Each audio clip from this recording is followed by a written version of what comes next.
بسم الله الرحمن الرحيم. اللهم صل وسلم وبارك على سيدنا محمد وعلى آله وصحبه وسلم تسليما كثيرا. بسم الله ما شاء الله ولا قوة إلا بالله. صلى على رسول الله وشوف روتين بسيط وسهل وجميل ومليان خير ومليان راحة نفسية، وبسم الله ما شاء الله بيتك مليان خير من لا شيء. النهاردة هنتكلم على تربية الفراخ وتربية الأرانب بدون أي تكاليف.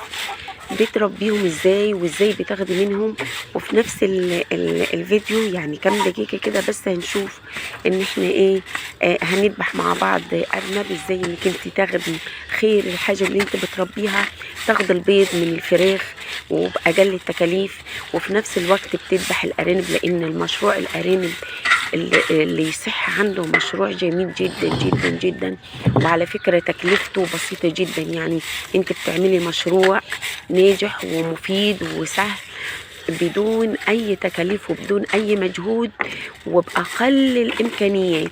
كل حاجة ممكن ياكلها الارنب ويديكي لحم جميل جدا جدا جدا. صلى على رسول الله صلى الله عليه وسلم وشوفوا الفيديو جميل للغاية، جميل بجد بجد جميل.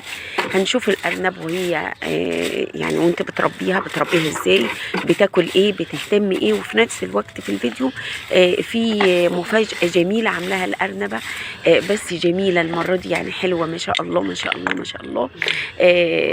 والدة المرة دي ما شاء الله عدد كبير وفي نفس الوقت حلو وكبير كده وشبعان. وهتشوفوا في الفيديو ان هو بياكل ايه، حاجة من البيت خالص.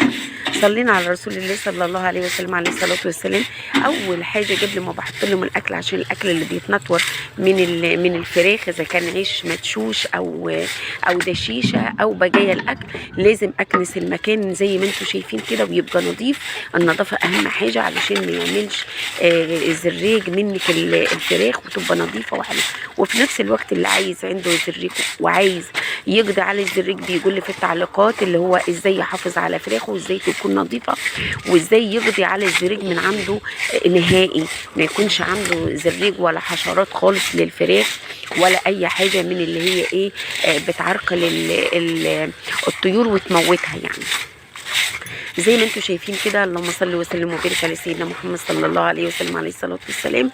كنسته مش بس كده، ده انا باخد الحاجات اللي هي كلها بتبقى بقى جايه اكل يعني بسيط كده، اعزكم الله. لو حاجه اللي هي الفضلات بتاعتهم، يعني ان هي مكان ما بيبيت وبشيله يوميا كده قبل ما بكنس، فبيبقى المكان نظيف جدا.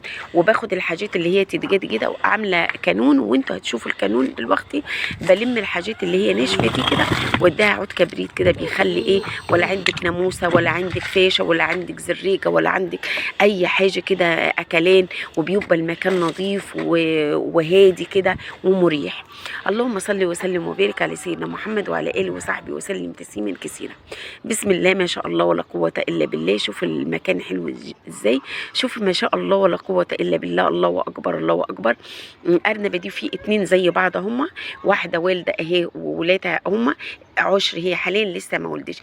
التانية بقى هنشوفها في الفيديو والده ما شاء الله ما شاء الله، والده كميه ما كنتش متوقعه ان يكون الكميه دي كلها، وفي نفس الوقت مرضعاهم جميل. شايفين بقى الاكل، قشر برتقان عندك، قشر بطاطس، قشر بنجر، بقشر اي حاجه عندك. ده الكانون اللي عاملاه، وعامله كمان شوايه عملتها برضو على القناه، بلم فيها كل اللي هو كده واحطه فيها اجيده، بيبقى المكان نظيف وفي نفس الوقت زي ما قلت لكم ما فيهوش اي حاجه من الحشرات بتاعه الفراخ، وبيبقى مريح نفسيا. يعني بيبقى المكان كده مريح وانت بتتفرجي على الطيور كده وقدامك جميله. بسم الله ما شاء الله ولا قوه الا بالله. زي ما انتم شايفين ما شاء الله الارانب اللي هي الارنبه والده، وفي ارنبه تاني ولادها طلع اهو وعشر، وفي ارنبه والده هنشوفها مع بعضنا. شوف الجو جميل ازاي، الجو مريح وجميل وباقل الامكانيات. عندك رغيف ناشف بتاكله لهم، عندك بواقي الاكل بتاكلها لهم، بس لازم تعوديها عليهم، لازم تعوديهم الاول.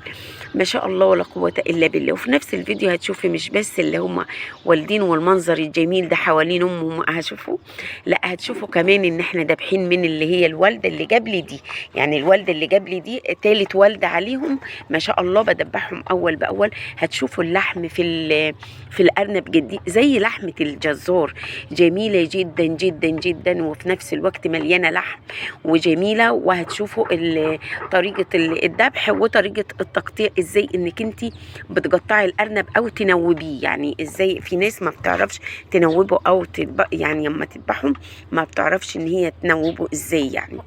تمام. اللهم صل وسلم وبارك على سيدنا محمد وعلى اله وصحبه وسلم تسليما كثيرا.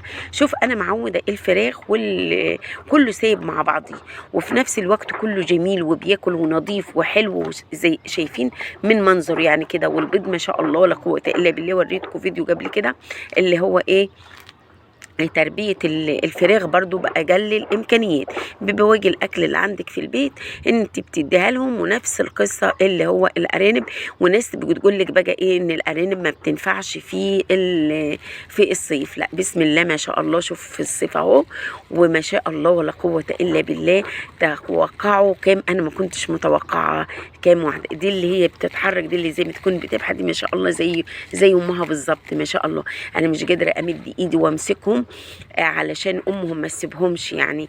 برضو دي معلومه، لما يكونوا والدين ما تمسكهمش بايدك، سيبيهم كده لما امهم تاخد عليهم يعني وترضعهم علشان ما تسيبهمش.